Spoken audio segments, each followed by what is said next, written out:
안녕하십니까. 오늘은 특별히 군포 중부교회가 쓰는 사도행전 29장이라는 제목으로 좀 나누려고 합니다. 사도행전 몇 장까지 있겠어요? 네, 사도행전 28장까지 있겠죠. 그래서 제가 사도행전 29장을 우리 군포 중부교회가 쓴다면 어떤 내용으로 기록될까 하는 부분들을 좀 살펴보게 되었습니다.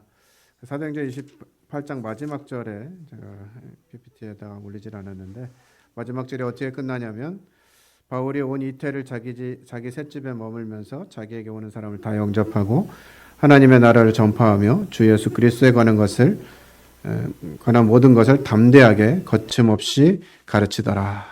이게 이제 사도행전 28장 마지막 절 말씀입니다. 그 다음 구절을 군포 중부교회가 쓰게 된다면 어떤 내용으로 쓰면 좋을까라고 하는 부분들이 오늘 주제이기도 하면서 그룹교제 질문이기도 합니다. 말씀 들으시면서 군포 중부교회가 쓰는 사도행전 29장은 어떤 내용이 기록되면 좋을지 함께 묵상하는 시간 되면 좋을 것 같습니다. 네, 오늘은 사도행전 전체 1장부터 28장까지를 다 살펴볼 수는 없겠죠. 그래서 큰 틀에서 좀 살펴보면서 하나님께서 우리에게 주신 배가하는 교회의 여러 부분들 함께 살펴보도록 하겠습니다. 네, 사도행전은 누가가 저술했습니다. 데오빌로에게 일어난 일들 순차적으로 잘 설명하고자 하는 마음으로 기록을 했고요. 복음 전파 기록과 또 교회 설립 과정, 그리고 성령께서 어떻게 역사하셨는지 하는 부분들을 기록하고 있습니다. 주요 주제들을 살펴보면 성령의 역사와 복음의 확장과 이방인 선교, 또 교회의 성장과 박해와 극복에 대한 이런 내용들이 기록되어 있고요. 구조적으로 보면 크게 세 부분으로 나눌 수 있겠습니다. 그래서 1장부터 7장까지는 예루살렘에서 성령이 하신 일들, 또 8장부터 12장까지는 유대와 사마리아에서 하나님 하신 일들이고요. 13장부터 28장까지는 이제 땅끝까지라고 하는 내용의 복음 증거하는 과정들이 기록되어져 있습니다. 먼저 사도행전 1장부터 7장까지 내용을 대략적으로 살펴보면 예루살렘 교회가 세워졌죠. 성령께서 임하시고 나서 예루살렘 교회가 세워지게 되고 그때 이제 성령의 힘으로 전도하게 될 때 한 번에 3,000명이 주께 돌아오는 이런 일들이 있게 되고요.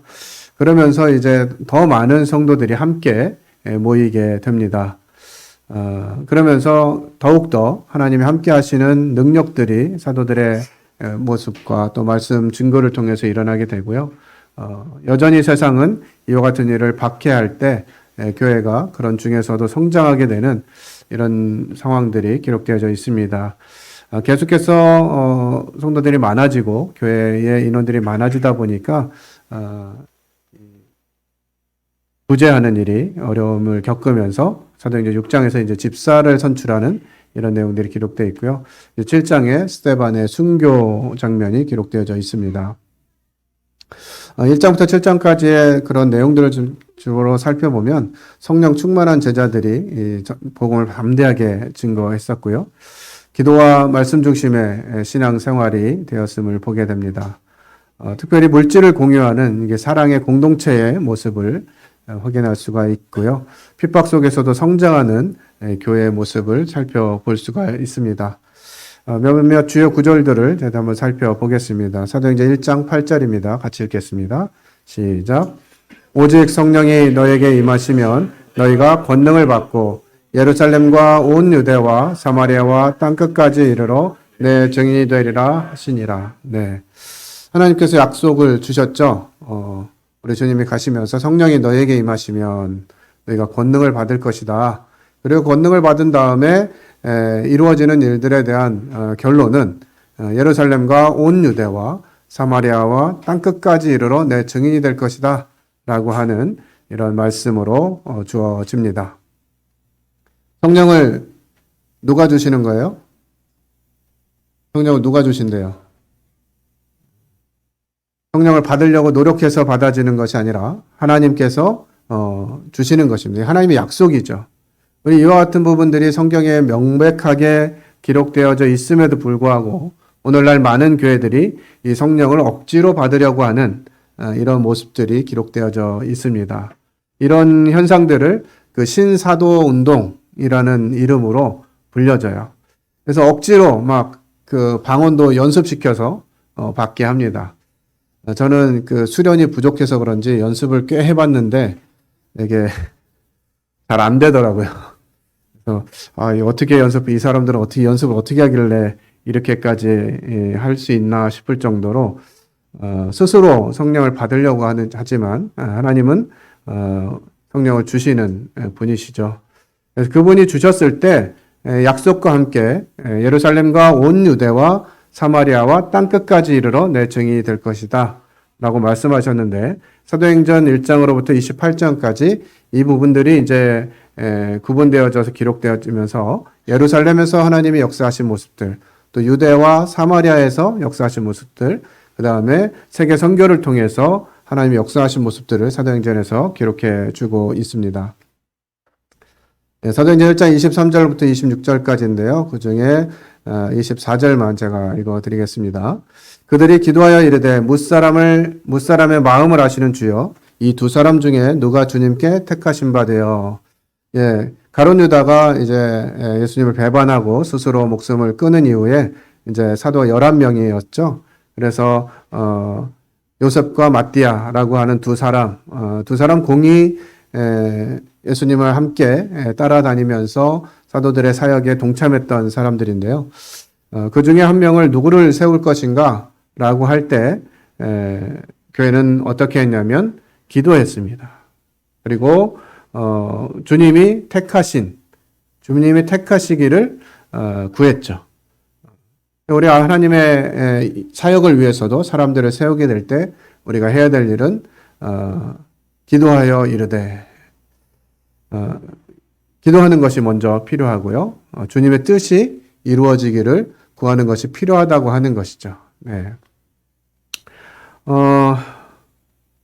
어제 이제 저희 아이들하고 시간을 가지면서 돌아오는 길에 이제 청년들이 그 민서자매 축가를 뭘로 할지 뭐 이런 부분도 이제 얘기하는데 투표해야 되는 거 아니냐 뭐 이런 얘기를 하길래 제가 이제 한마디를 좀 거들었습니다. 투표하는 거 좋아하지 말라고. 하나님의 교회는 투표해서 결정하는 것이 아니다 라고 이야기하고 어떻게 하는 것이 좋겠냐. 성경의 전통을 따르면 어떻게 해야 돼요? 제비 뽑아야죠. 근데 제비 뽑는 게 오늘날 우리에게 신뢰감을 줍니까 안 줍니까? 신뢰감을 조금 덜한 것 같아요. 예전 그 시절에 비해서는 하나님이 하실 일들을 제비 뽑아서 많은 결정들을 했는데 오늘날은 뭐 제비 뽑아가지고 어떤 일들을 결정하는 거 쉽지는 않은 것 같습니다. 자매에서 가끔 제비 뽑는 걸로 알고 있어요. 누구랑 짝을 할 것인가 뭐 이런 부분들에 있어서 뭐 제비를 뽑기도 하는 것 같습니다. 성경에서 막 가르쳐주고 있는 그러면 앞으로는 이제 어떻게 일들을 결정할 거냐라고 하는 부분들에 있어서 성경이 이제 완성되어지지 않고 교회 안에 하나님이 부르신 일꾼들이 정확히 세워지지 않았을 때는 뭐 이렇게 그 제비뽑기라든지 이런 방식으로도 결정했지만 지금 시대는 하나님이 모든 말씀들을 다 완성해 주셨고 또 하나님이 교회 세운 인도자들이 있죠. 이것은 각 부서에서도 마찬가지라고 생각이 돼요. 주일학교든 학생부든 청년부든 하나님이 세우신 일꾼들을 통해서 기도하면서 주님이 인도하신 분들을 확인할 필요가 있겠다 하는 생각이 듭니다. 교회 안에서 일어나는 어떤 일이든 우리는 기도하면서 하나님이 어떻게 하기를 원하시는지를 묻는 것이 순서라고 생각이 되어집니다. 이런 순종함을 따라서 이제 마띠아가 11사도에 더해져서 12사도가 되게 되죠. 사도행전 2장 1절로 4절에는 오순절 날이 이름에 그들이 다 같이 한 곳에 모였더니 저는 이제 성령님이 오시고 나서 주된 그 모습 중에 하나가 함께 모였다라고 하는 것으로 생각을 했는데 성령이 오기 전에도 제자들이 함께 모여 있었어요. 그러면서 생각이 드는 것은 함께 있을 때 하나님이 일하신다라고 하는 거죠. 우리가 각각 떨어져 있다 보면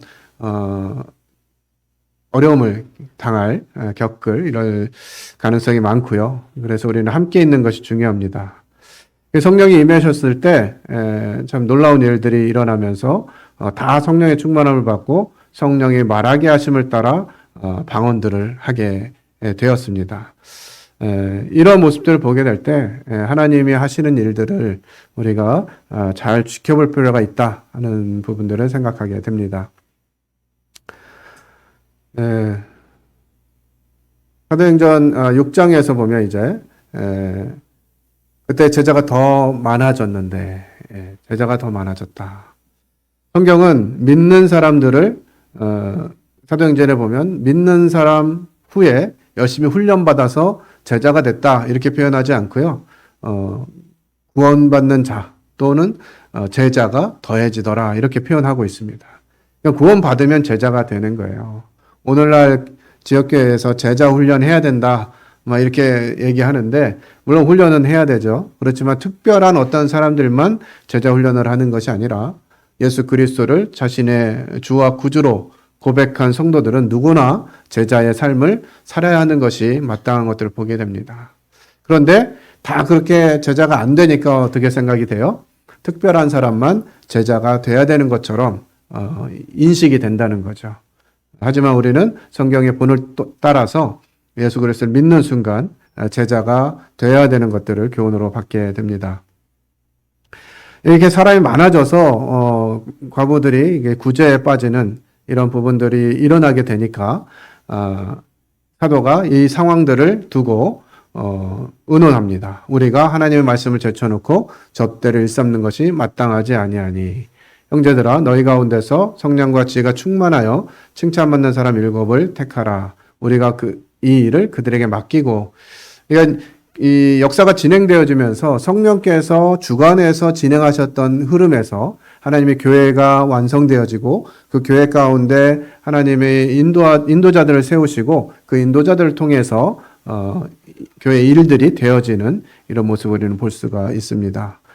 그리고 리더십에게 특별히 현장에서 행정 일을 하고 여러 가지 실제적인 일들을 감당하는 일도 필요하지만 우리는 오로지 기도하는 일과 말씀 사역에 힘쓰리라 하는 이런 고백도 보게 됩니다. 교회 안에 많은 일들이 있고요. 많은 해야 될 일들이 있지만 교회 중에 특별히 기도하는 일과 말씀 사역에 힘쓰는 분들이 필요한 것들을 보게 됩니다. 저희는 그래도 전임으로 일하시는 우리 김광수 형제님을 비롯해서 오랜 시간 동안 이 전임 사역자들이 있는 교회에서 그 복을 누리고 신앙생활을 해오고 있습니다. 오늘날 점점 가면 갈수록 전심으로 일하려고 하는 풀타임으로 일하려고 하는 이런 모습들이 참 보기 힘들어지는 시대가 되었어요. 그러면서 점점 더 약해지는 것이 아닌가 하는 생각을 해보게 됩니다. 하나님 허락하시면 저희 교회에서 계속해서 이 기도하는 일과 말씀 사역에 힘쓰는 전임하는 일꾼들이 일어났으면 하는 바람이 있습니다. 그래서 이제 그 7명을 세우게 되고 사도들이 그들에게 기도하고 안수하는 이런 모습들이 성경에 기록되어져 있습니다. 교회가 규모가 커지게 되고 숫자가 늘어나게 되면 우리가 기도하는 바대로 배가하는 교회가 되면 이와 같은 교회 계획과 조직이 필요하게 될 것입니다. 그럴 때 하나님이 어떻게 하시기를 원하시는지 또 성경에서는 어떻게 이 일들이 진행되었는지를 우리가 살펴보고 성경이 말하는 바대로 성경이 가르친 바대로 저희들도 일꾼들을 세우고 또 규모화 있게 되어지기를 바랍니다. 사도행전 8장부터 12장까지에는 이게 복음이 확장되어지는 이런 부분들이 기록되어져 있습니다. 사마리아에서 선교하는 이와 같은 장면들이 기록되어 있고요. 이디오피아 내시가 빌립을 통해서 복음을 듣고 구원받는 모습이 기록되어 있고요. 또 사울이 주님을 만나는 이런 장면도 기록되어 있고요. 고넬료 가정이 회심하는 장면도 기록되어져 있습니다. 11장에서는 또 안디옥 교회가 세워지는 이런 과정도 기록되어져 있어요. 이것은 하나님이 특별히 이 안디옥 교회를 통해서 세계 선교를 시작하게 하는 시작점이 되는 것들을 보게 됩니다. 성경은 하나님이 어떻게 일해 가셨는지를 너무나 명확하게 보여주고 계세요. 사도행전 8장 1절로부터 6절 우리 함께 읽어보도록 하겠습니다. 시작. 사울은 그가 죽임당함을 마땅히 여기더라. 그날에 예루살렘에 있는 교회에 큰 박해가 있어 사도 외에는 다 유대와 사마리아 모든 땅으로 흩어지니라. 경건한 사람들이 스데반을 장사하고 위하여 크게 울더라. 사울이 교회를 잔멸할세 각 집에 들어가 남녀를 끌어다가 옥에 넘기니라. 그 흩어진 사람들이 두루 다니며 복음의 말씀을 전할세 빌립이 사마리아 성에 내려가 그리스도를 백성에게 전파하니 무리가 빌립의 말도 듣고 행하는 표적도 보고 한 마음으로 그가 하는 말을 따르더라. 네. 이제 교회 가운데 큰 박해가 일어나자 성도들이 흩어지게 됩니다. 예루살렘에 있던 성도들이 가까운 지역 유대와 사마리아 모든 땅으로 흩어지게 되죠. 핍박을 받고 도망갔는데 도망간 지역에서 한 일은 뭐였어요? 복음의 말씀을 전하는 것이었어요. 힘든 가운데 고난 가운데 쫓겨다니면서 초대교회 성도들이 했던 그 삶은 복음을 증거하는 것이었습니다. 그리고 빌립이 이제 사마리아에 내려가서 복음 전파하는 과정들이 기록되어 있어요. 빌립은 직분이 뭐죠? 집사였죠. 특별히 이제 구제하는 일들을 위해서 7 집사를 세울 때 그 중에 한 사람이 빌립이었는데 세워지자마자 뭐를 해요? 교회에서 공사하고 이렇게 하지 않고 뭘 했습니까? 복음을 전했어요. 복음 전하는 일은 누구에게 일괄적으로 맡겨진 일이 아니라는 거죠. 복음 전할 사람만 따로 세워가지고 그 사람만 복음 전하는 것이 아니라 흩어진 많은 성도들이 흩어져서 두루 다니면서 복음을 전했어요. 집사의 직분을 맡았던 빌립도 또한 동일하게 스데반도 복음 전하다가 죽음을 당하잖아요. 이 복음 전하는 일은 누구 일부에게 맡겨진 일이 아니다. 모든 성도에게 맡겨진 일이고 또 교회 직임을 맡은 분들도 감당해야 될 일이다 라고 하는 사실들을 살펴볼 수가 있습니다. 그 다음에 이제 성경 28장까지는 바울의 선교와 관련된 내용으로 시작이 됩니다. 1차 여행, 2차 여행, 3차 여행 이런 과정 가운데 예루살렘 공의회가 일어나게 되는데요. 특별히 예루살렘에서 이제 사도들이 모이고 여러 상황들이 함께 모여서 교제하게 된 내용이 뭐냐? 이방인들의 구원 문제를 논의했었어요. 그들이 구원받았는데 할례를 줘야 될 거냐 말 것이냐 이런 문제들 가지고 논란이 되었어요. 왜 논란이 됐을까요? 할례를 받은 유대인들과 그다음에 할례를 받지 않은 이방인들이 동일하게 성령을 받고 구원받는 일이 일어납니다. 그러면 거기서 분명하게 구별되는 게 있죠. 할례를 받은 사람들과 받지 않은 사람들이 생겨나게 된 것이에요. 언제부터 이랬을까요? 복음이 증가되기 시작하면서 복음이 전해지고 확장되어지면서 이와 같은 구별이 생기게 된 거죠. 그때 어떤 결정을 했습니까? 그들에게 고기를 핏째 먹는 것, 또 우상에게 제물 드리는 것 외에는 다른 짐을 지게 하지 말자. 이런 결론을 내리게 됩니다. 제가 여러 번 강조하고 반복해서 드렸던 말씀 중에 하나인데요. 교회는 굉장히 특별한 공동체예요. 왜냐하면 지금 우리 가장 어린 도희나 시아나 1살이죠. 2살인가 이제 만으로 1살. 1살서부터 우리 이두희 부치님 몇 세시죠? 100세세요. 그러니까 1살부터 100살까지가 다 같은 공간에 있는 거예요. 그러면 이렇게 모인 사람들 사이에 구별이 생길까요? 안 생길까요? 말은 하지 않지만 다 구별이 있습니다. 세대별로만 따져도요. 30년으로 한 세대를 끊는다 그러면 세 세대가 섞여 있는 거예요. 그래서 우리는 무슨 차가 있어요? 세대차가 있는 거예요. 3개 세대가 함께 모였기 때문에 세대차가 난다라고 하는 거죠. 그러니까 문화도 그렇고 언어도 그렇고 습관도 그렇고 뭐 경험도 그렇고 세대가 다 달라요. 그렇기 때문에 우리는 어떤 부분들에 대해서는 누구에게 맞춰라 이렇게 하기가 참 어렵습니다. 어른들에게 맞추면 아이들이 힘들 것이고요. 아이들에게 맞추면 어른들이 힘들 것이에요. 그럼 어떻게 해야 됩니까? 누구한테 맞춰야 돼요? 중간? 청년들한테 맞출까요? 그런 것이 아니라 하나님이 정확하게 명확하게 얘기하신 것 외에는 우리가 다른 것들로 인해서 다른 세대들을 힘들게 할 필요가 없다는 거예요. 예수 그리스도를 주로 시인하는 것 이거는 뭐 물러설 수가 없죠. 믿고 침례를 베푸는 거 물러설 수가 없습니다. 그런데 기타 뭐 예배당에 뭐 드럼이 있어야 되냐 없어야 되느냐 뭐 이런 얘기들 이런 거는 뭐 해도 되고 안 해도 되는 거예요. 큰 문제가 아니라는 거죠. 그래서 그런 문제들을 가지고 해도 되고 안 해도 되는 문제를 가지고 해야 된다 안 해야 된다 다투면 누구 손해죠? 우리 손해가 되는 거예요. 그래서 성경이 명확하게 얘기한 부분들은 세대가 흘러가더라도 다음 세대가 오더라도 명확하게 가르치고 순종되어져야 합니다.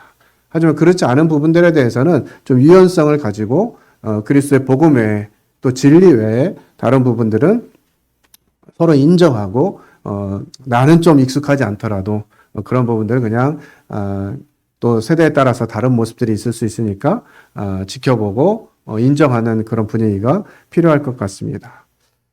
이런 과정들을 통해서 전 세계에 하나님의 복음이 전달되어집니다.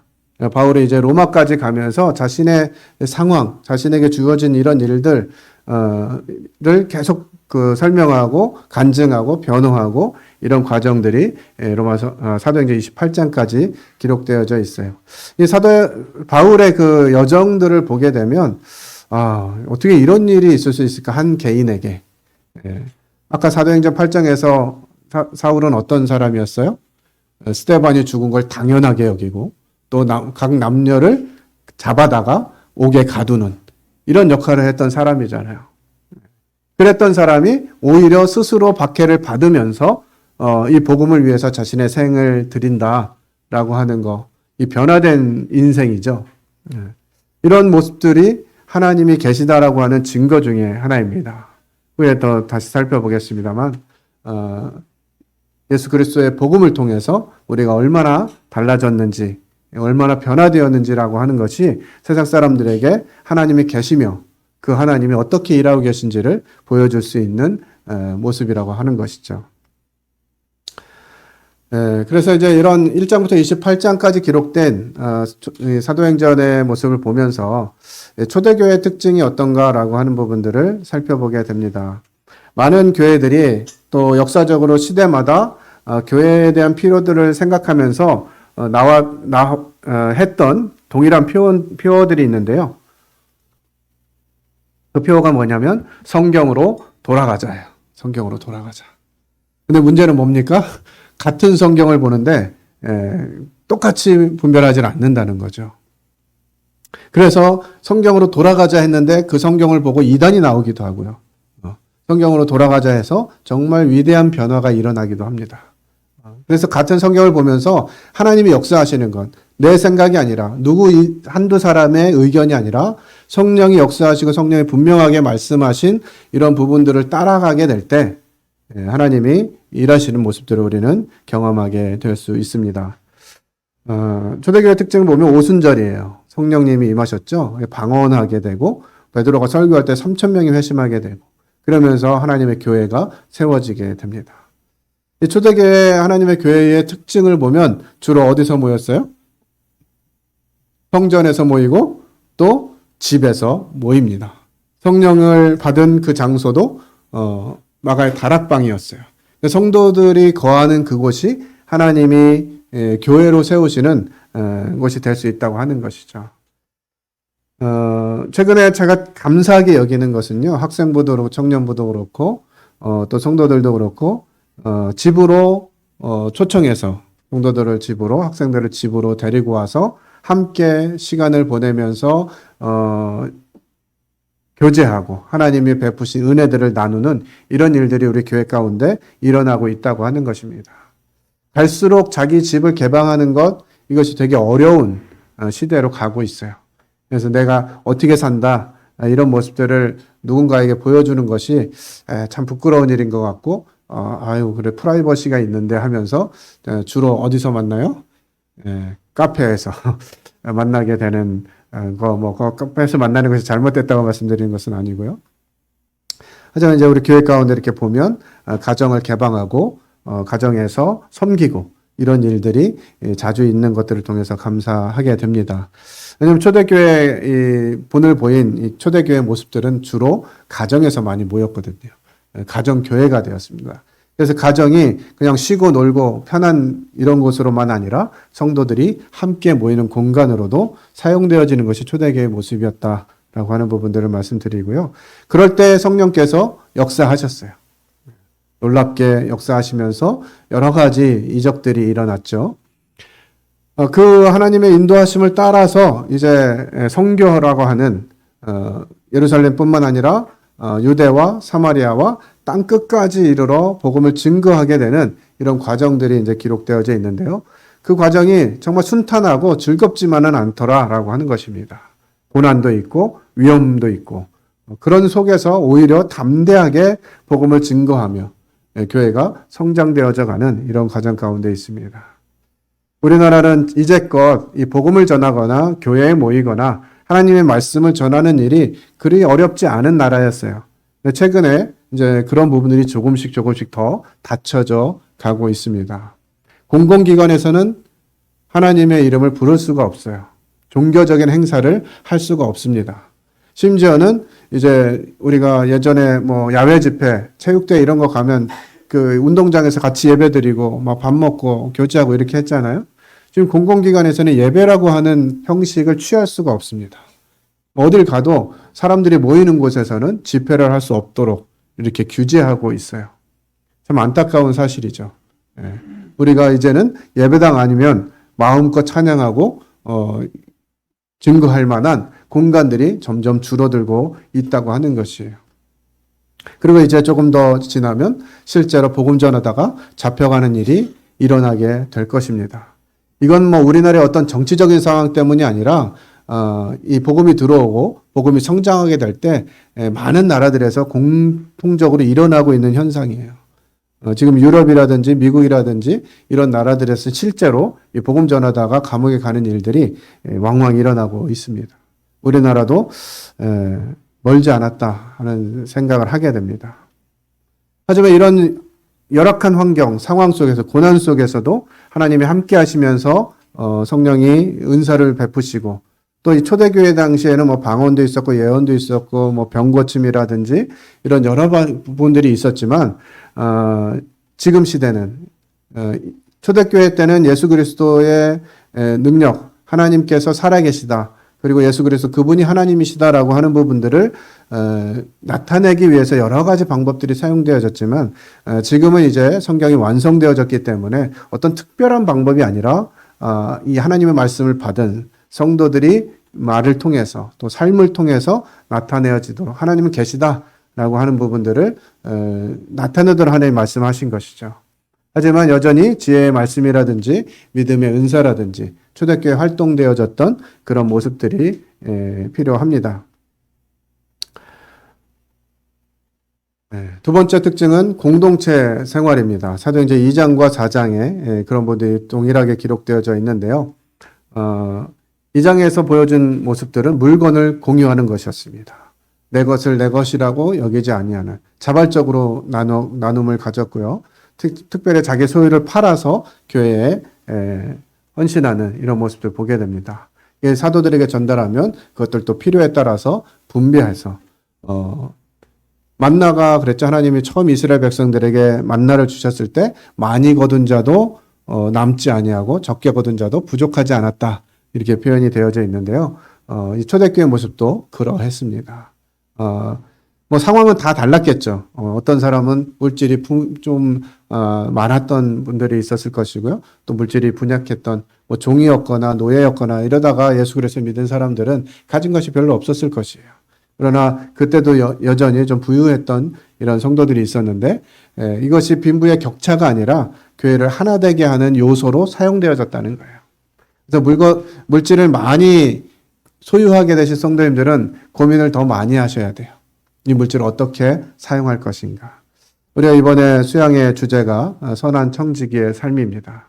하나님이 우리에게 이런 재물도 맡기시고 시간도 맡기시고 은사도 맡기셨는데 이 맡긴 사역을, 맡긴 부분을 어떻게 감당해야 될 것인가 라고 하는 힌트를 우리는 초대교회에서 발견할 수가 있어요. 이건 내 것이 아니다. 하나님이 내게 허락하셨지만 나 잘 먹고 잘 쓰고 즐거우라고 주신 것이 아니라 하나님의 교회를 어떻게 동역할 것인가 라고 하는 부분들로 주신 것임을 우리는 매 주일날 예배 마치는 시간에 고백하잖아요. 주의 물질 주신 거, 이 복음과 교회를 위해서 사용하라고 하신 것임을 기억해야 될 것이에요. 그리고 특징은 이제 상호 돌봄입니다. 과부를 구제하거나 가난한 자를 돌보는 것들, 또 서로 섬기는 것, 사랑의 실천, 이런 부분들도 초대교회 특징이었는데 저희 교회가 이와 같은 부분도 또 잘 감당하고 있는 것 같습니다. 매달 연보 내역을 보게 되면 구제헌금이 적지 않은 금액이 나가고 있고요. 또 필요에 따라서 성도들에게 어떤 사정들을 알리게 될 때 성도들이 기쁘게 또 그 일들을 감당하는 것들을 보게 됩니다. 그리고 중요했던 요소 중에 하나는 함께 예배하는 거였어요. 성전에서도 모이고요. 집에서도 모였습니다. 모여서 했던 일은 떡을 떼고 교제하고 찬양하고 했던 것이고요. 이어서 기도 생활이 함께 되어졌죠. 그래서 지속적으로 기도하고 함께 기도하고 중보 기도하고 그러면서 주님이 기도하신 응답을 경험하기도 합니다. 때로는 기도했는데 너무 빨리 이루어지면 당황하는 장면들도 있죠. 베드로가 옥에 갇혔을 때 성도들이 합심해서 기도했는데 기도하자마자 풀려나잖아요. 그래서 베드로가 와서 밖에서 나 왔어요. 문 두들겼더니 성도들 어떻게 했어요? 야, 너 뭐 유령 봤어? 왜 그래? 이렇게 생각할 정도로 우리가 기도하는 기도의 응답이 즉시적으로 나타나게 되는 이런 모습들을 보게 되는 거죠. 우리가 기도할 때 하나님이 역사하시고 우리의 기도에 응답해 주시는 그런 분이신 것들을 생각하면 참 감사가 됩니다. 그러면서 이제 그런 교회가 확장되어지고 교회가 가졌던 특징 하나는 복음 전파에 열정이 있었다는 것입니다. 담대하게 설교했어요. 베드로나 스데반이나 바울이나 자신에게 일어난 변화, 자신 안에 있는 예수 그리스도 그분을 나타내는 일에 있어서는 담대하게 행했다고 하는 것이죠. 또 핍박 중에서도 복음을 전하는 일을 멈추지 않았습니다. 예루살렘에 핍박이 있자 사마리아로 가고 사마리아에도 어려움이 있자 이제 이방에게로 가는 안디옥 교회가 세워지고 그 안디옥 교회에서 바울과 바나바가 선교사로 세워지는 이런 일들이 일어나고 또 그런 와중에 또 이 사도들 중에 순교를 당하는 이런 모습들도 일어나게 됩니다. 저는 이 선교라고 하는 영역에 있어서 사도행전을 이렇게 살펴보게 될 때 놀라운 장면 하나를 생각하게 되는데요. 안디옥 교회의 바나바와 바울은 어떤 사람이었는가라고 하는 것이에요. 바나바는 아주 유력한 사람이었습니다. 이 안디옥 교회에 바나바가 없으면 교회가 될까? 이 정도로 아주 중요한 역할을 맡은 리더였죠. 그런 반면 바울은 어땠을까요? 그 당시 안디옥 교회가 세워졌을 때 바울은 어땠을까요? 그가 주께로 돌아온 지 얼마 안 됐고 많은 사람들로부터 의심의 눈초리로 쳐다봄을 받던 사람이었어요. 젊은 데다가 혈기가 있고 이런 사람이다 보니까 교회가 그리 주목하지 않았던 사람이었던 것 같습니다. 그런데 하나님께서는 이 바나바와 바울을 함께 세우시죠. 이런 모습을 보면서 선교사를 세우는 것, 또 하나님의 일꾼을 세우는 것도 하나님이 하신다라고 하는 부분을 생각하게 됩니다. 인간적으로 생각하면 바나바는 너무 중요한 사람이라 교회 없으면 안 될 것 같은데 그런 바나바를 안 보내려고 하는 태도들이 많이 있겠죠. 오늘날도 얘기들 이렇게 들어보면 여러 교회에서 선교에 대한 비전을 가졌거나 그런 일에 마음을 두고 있는데 환영받지 못하는 경우들이 있어요. 교회도 할 일이 많은데 이럴 때 나가야 되겠냐 이런 얘기로 들리기도 하고요. 그럼 하나님이 세우셨다면, 하나님이 부르셨다면 가장 중요한 사람을 보낼 수 있어야 되겠죠.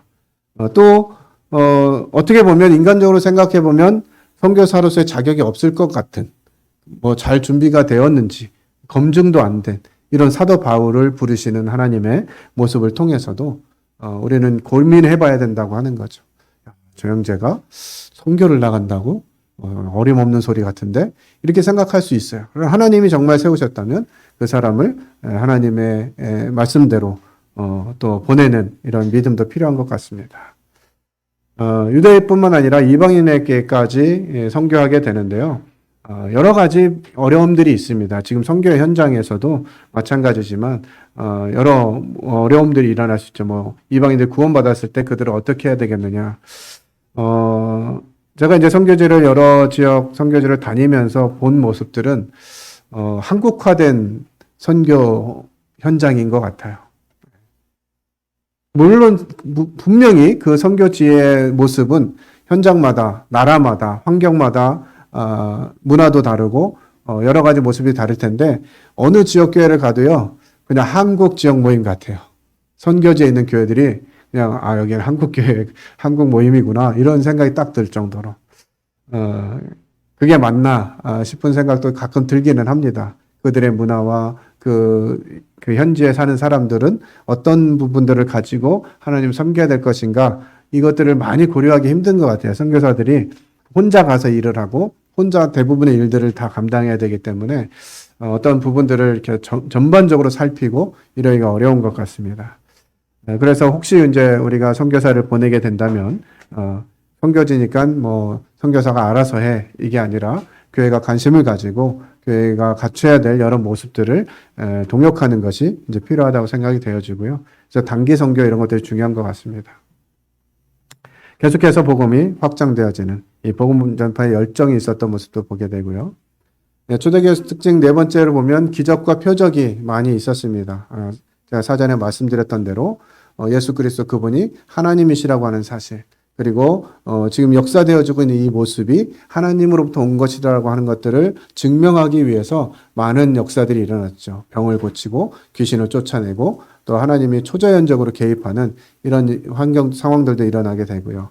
성령께서 능력을 나타내는 모습들이 기록되어지는데 이것을 오늘날 동일하게 기대하기는 어렵다. 물론 끝쳐진 것은 아니지만 또 병 낫는 일을 위해서 우리가 기도하고 이런 일들을 하지만 어떤 그것을 통해서 하나님이 계시다라고 하는 모습으로 인도하심이 최근에는 많이 줄어들었다라고 하는 사실 우리가 기억해야 될 건데요.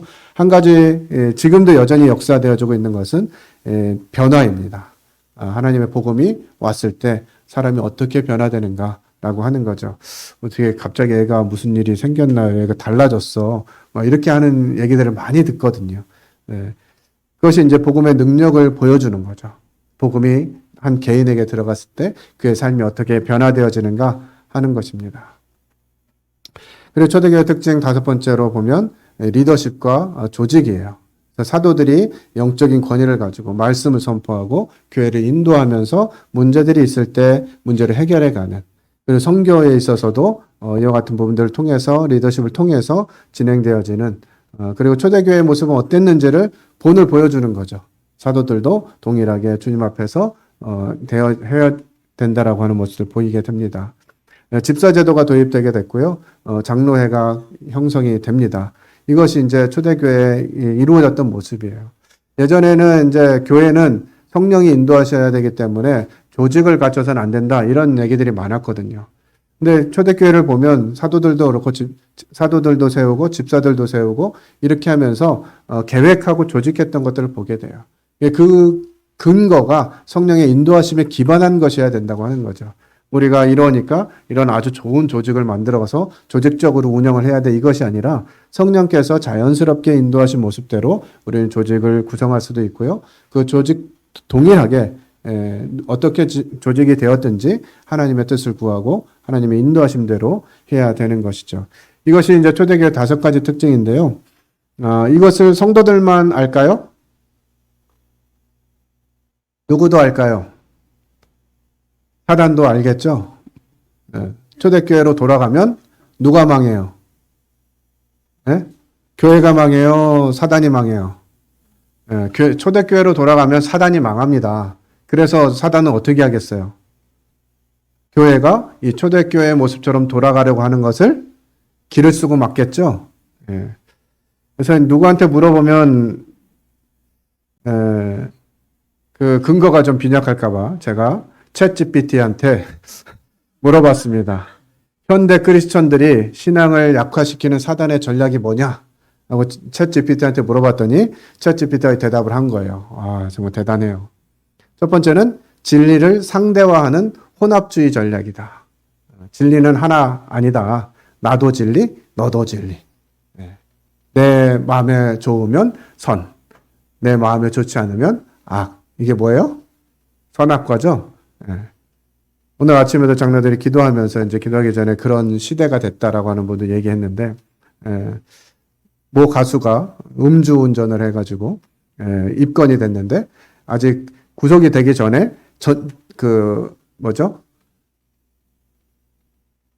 공연을 이제 하게 됐습니다.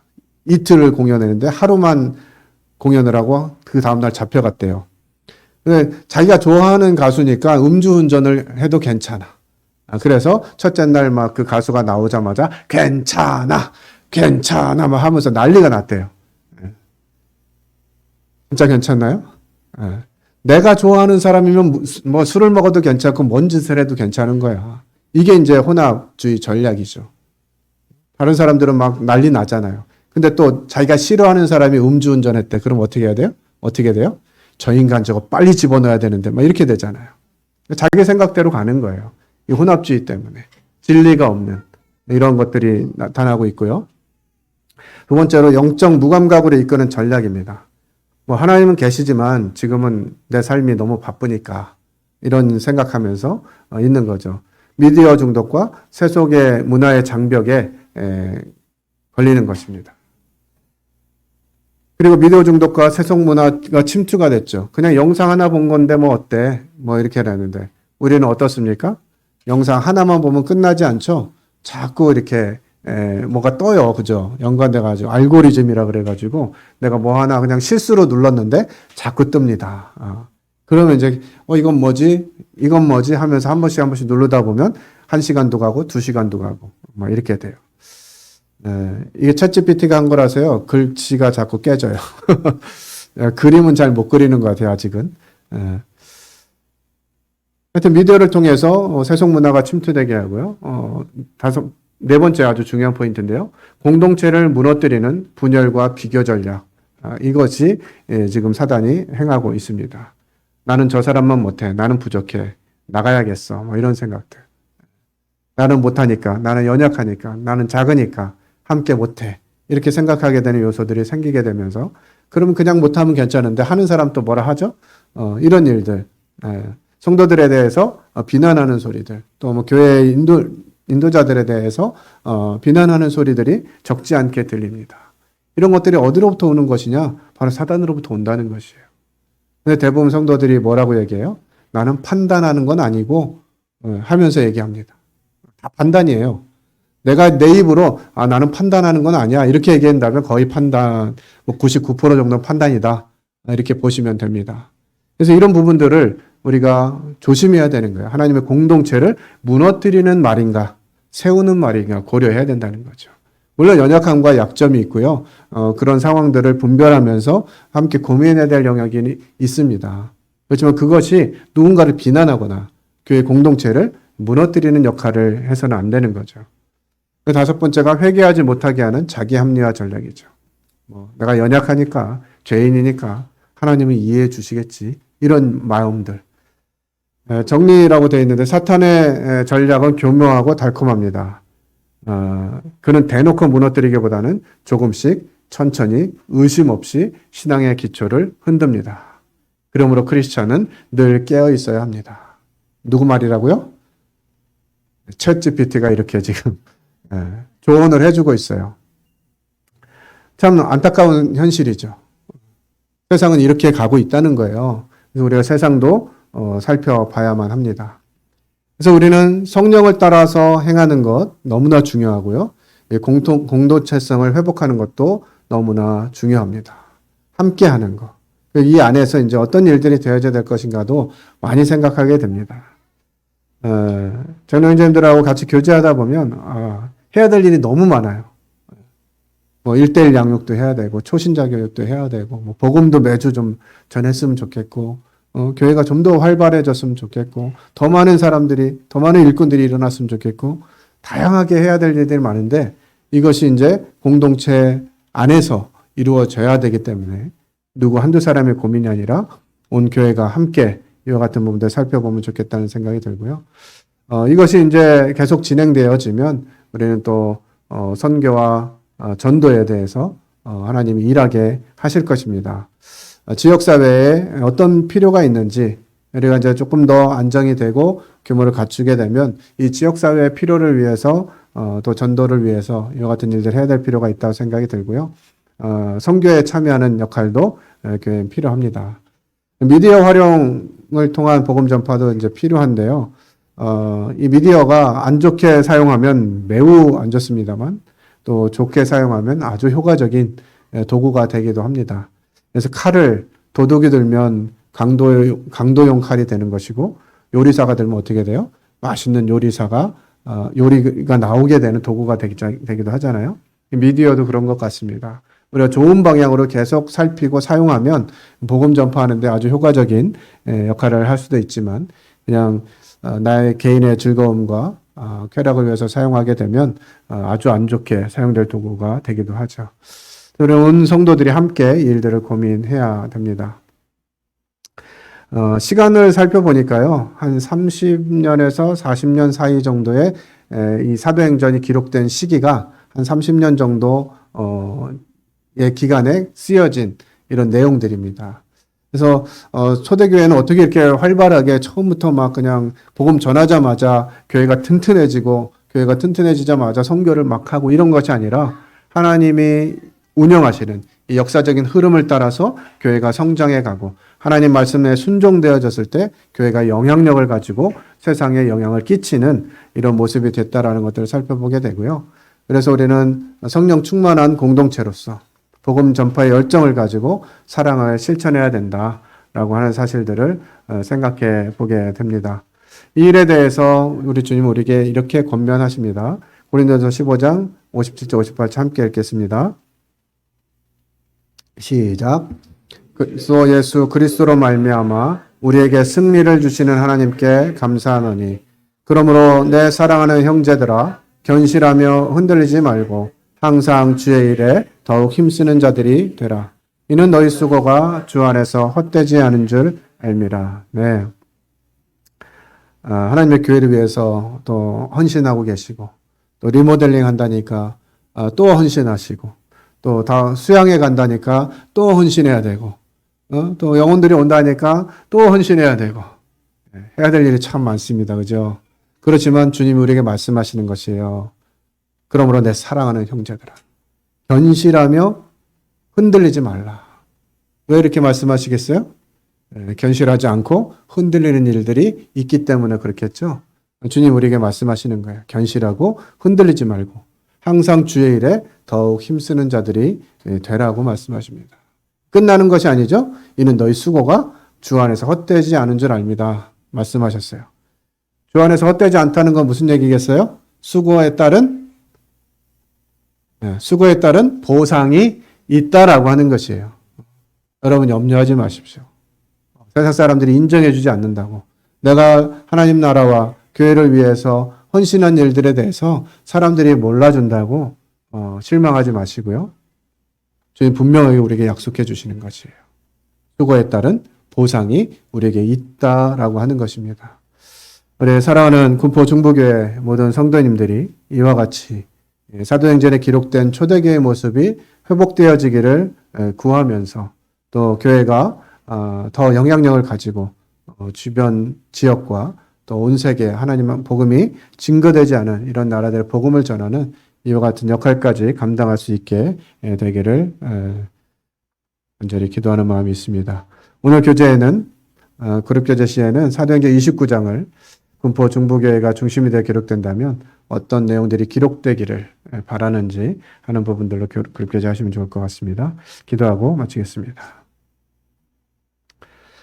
아버지 하나님, 귀한 하나님의 은혜가 창세 전부터 또 지금 살고 있는 이 세대뿐 아니라 주님 다시 오실 그날까지 베풀어질 것들을 소망하며 감사를 드립니다.